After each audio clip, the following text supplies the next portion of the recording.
Behind me, 2014 Ford Escape, we're gonna be replacing the starter motor. This particular engine is the 1.6 liter turbo. There's gonna be one challenging starter motor bolt, that's up top, and the trick to that is a 1/4 inch socket with a 1/4 inch wobbly and a 1/4 inch extension.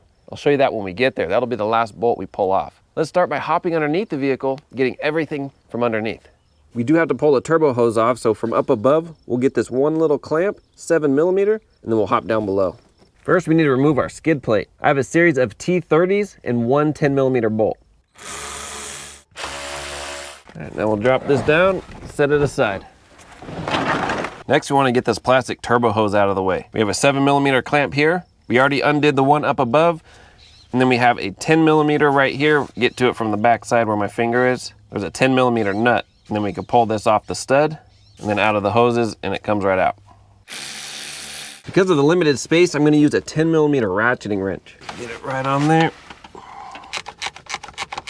You might be able to get a 1/4 inch ratchet and a socket on it, but this 10mm ratcheting wrench makes it really nice. Eventually, we'll be able to move it with our fingers. Just spin that nut off. All right, just this little nut. Set that aside. This whole thing will slide over off the stud.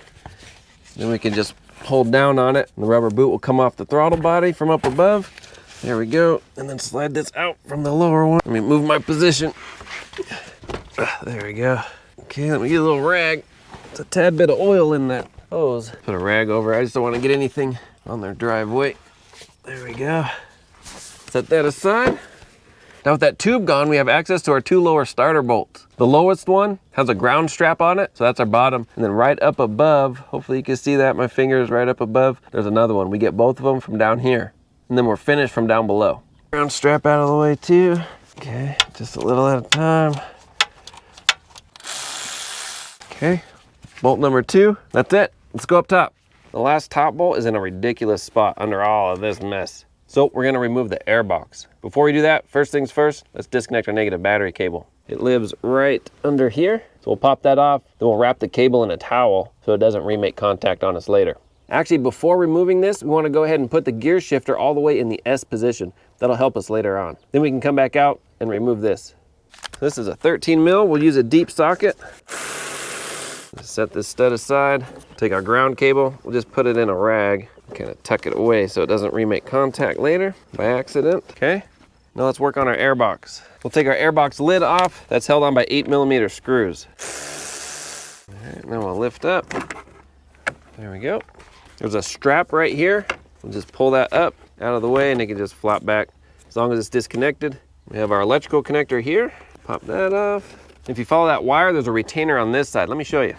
So right here is that wire retainer. Having a little pair of pliers like this works really well for body panels. Whatever you can get in there, doesn't matter. Sorry, I'm moving too much. There we go. Pop it off.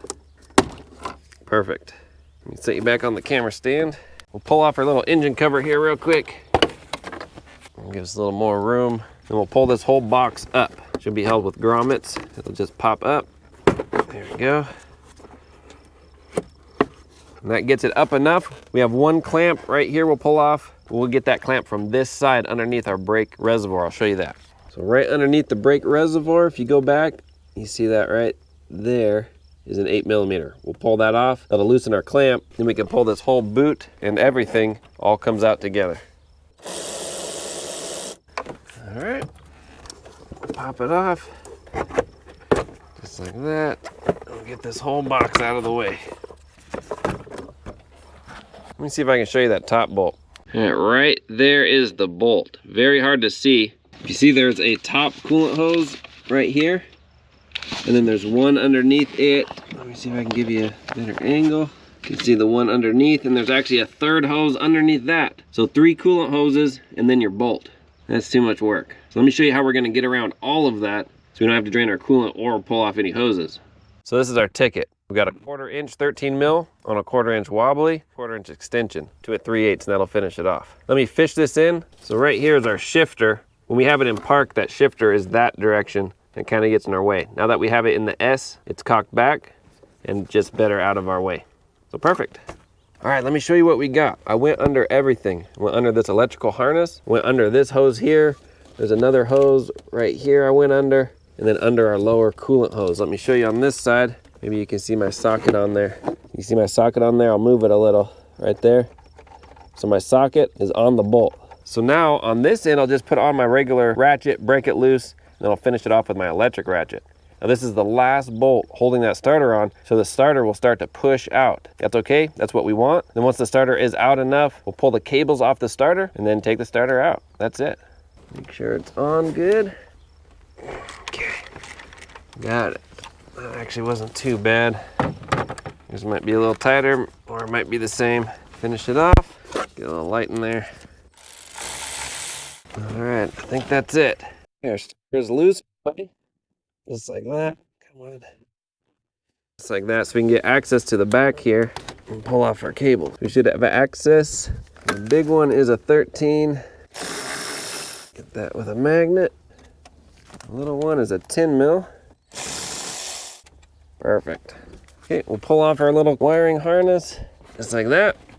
And the starter now will come out the bottom. Now we want to line the old one up with the new one, then we'll slide the new one up and in. Let me grab the new.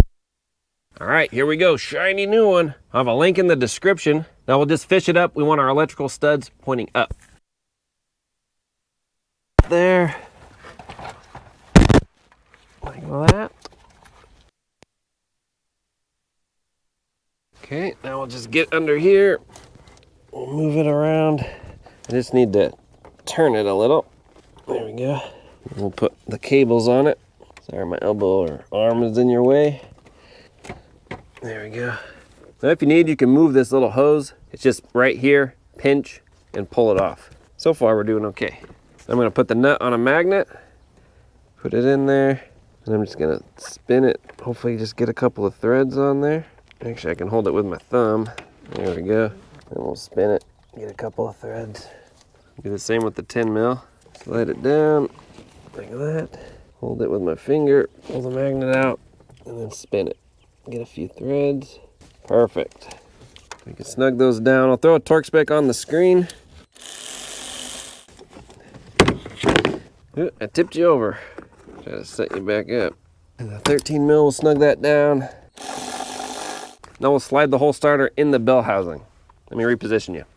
So from underneath, you got plenty of room to get your hands up in there. You can get it on the starter, twist it as needed, push it in. So it's already in the bell housing, but underneath is way easier than from up top. And actually, since we're down here, we can go ahead and put our bottom bolt in and just start a few threads. We don't want to suck it all the way down because we need to put that top bolt in first. But by having this started, it can kind of align it. We don't cross thread the upper bolt. All right, I just wanted to show you, I have the lower bolt just started a few threads, and then also this second lower bolt a little higher up, just started a few threads. And this can still slide in and out just fine if I need to. And I did not put this lower ground strap on yet, just to make it easier. Just a few threads. And all I'm doing is just using it to line it up. Now let's go and put our top bolt in. So now you can see our top bolt right there. I just need to push that in a little. I'm trying to get my fingers under there as much as possible, but it is impossible. Oh, I think I pushed it with the hose. There we go. Yeah, I can kind of get a hose and push it. Okay. I think that's good. Now I can get my socket on there. Let me wiggle it on real quick. Okay, almost got it. Okay, ooh, nice. Okay, so now I just need to take my hand. You won't be able to see it, or maybe you can. I'm just gonna push the starter in a little. There, and then just twist on this, get it all lined up. I moved you a little. I'm just using a ratchet on the back side just to get some threads going.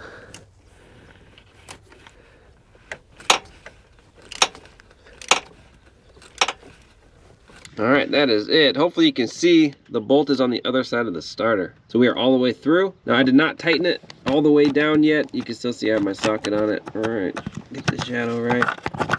There we go. Still have the socket on it, so it's still loose, so I can wiggle the starter as needed to get those two lower bolts in. So let's go down below, and we'll put everything back on down below. Then we'll come back up top and finish up.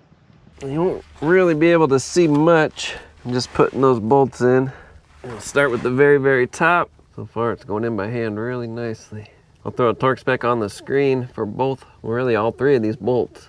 The biggest thing for that first top bolt Let me see if my electric ratchet will finish it off. Now the biggest thing for that very first top bolt we did before coming down here, you just want to make sure that the angle of the starter is straight on. We have to remember the ground strap for the very bottom one. That goes on first. Put this through. There we go. Okay, finish that off with the electric ratchet. Tighten it up. All right.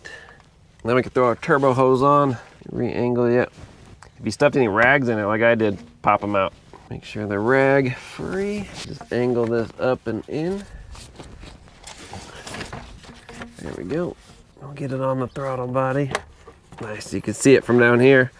So we'll put this hose on like that, and we'll torque that down. I think my gloves kind of blew apart. All right, we'll throw it on our stud like that. 10mm bolt on. It's kind of a challenge to get it on. There we go. Just gotta find what your wrist likes. Perfect. Ratcheting wrench. This is just good and snug. I can throw a torque spec on the screen. I'm sure it's just a few inch-pounds. Okay, perfect. That took forever. Now we have our skid plate. One thing to keep in mind with this skid plate is that the bolts go into plastic, so they're easy to over tighten. So we'll try not to over tighten them. Just good and snug. Now it is important that you put this back on because it's not just a skid plate. It also redirects air to cool off certain components. So it is important, even though it's a nuisance.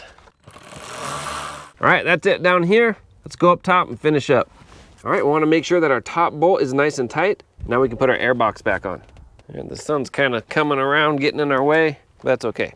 So the airbox, we can just put on like that. Drop it in. Don't give me any trouble. We'll put the hose back on. Nice. There we go. Tighten this in the back here. Lock this up like that. Plug in our sensor here. Put that retainer back in its spot. Perfect. Put our air filter in. Put this back on. This is just going into plastic, so we don't want to over tighten it. Just snug. Nice, now we can put on our battery ground cable. I'll throw a torque spec on the screen for this. Now we'll finish up our turbo hose up top here and then put our engine cover on. All right, last little tip. If you're having trouble putting the boot on the throttle body, you may have to go back under and take off that nut on that stud and just move it out so you can wiggle this a little better. One thing to do to prevent that is having this boot on all the way before you put this plastic pipe on the stud and tighten that nut down. And that's it. Let's start it up. All right, moment of truth.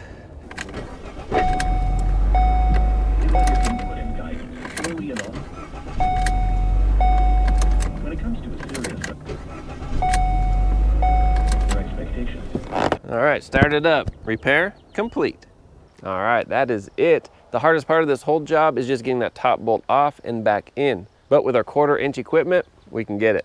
Putting that top bolt in, we do want to make sure that the starter is angled correctly. We don't want to cross thread anything, just angle that starter and it'll go right in like butter. Other than that, make sure that our turbo hose is on the throttle body, good and tight, because that will pop off if you just have that clamp loose, or if you forget to even tighten that clamp, it'll pop off, you'll notice it. And then put the gear shifts select all the way down to the S, and that'll help us. If you don't do that, that's okay, you can still get that top bolt out, but just having that gear shift selector just off a little just gives us that much more room to work with. I'll have parts and tools linked in the description. Thanks for watching. Like, subscribe, see you on the next one.